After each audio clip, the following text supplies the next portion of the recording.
Torque Boards here, and this tutorial is going to show you how to install motors on an electric skateboard motor mount. For this tutorial, we are using these Torque Boards V7 motor mounts, which mount in a reverse outward position, as you can see here.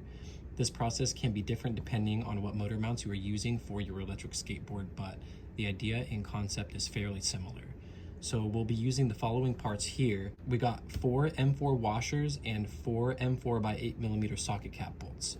So what we got to do here is take each motor and insert the motor shaft through the back side of the middle holes on the V7 motor mounts. And the surrounding outer holes around the shaft, as you can see right here, are going to end up lining up with the smaller surrounding holes of the mount, which you can see right here. So yeah, this bigger one right here is going to be where the shaft gets inserted through.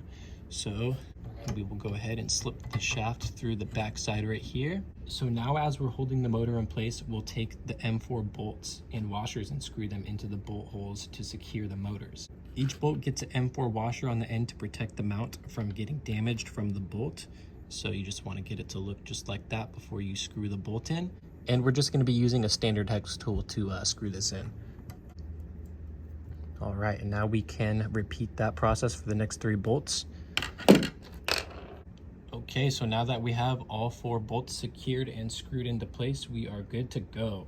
That is how you install a motor on an electric skateboard motor mount. Subscribe for more DIY electric skateboard tutorials coming soon, and let us know what DIY electric skateboard tutorials you would like to see next.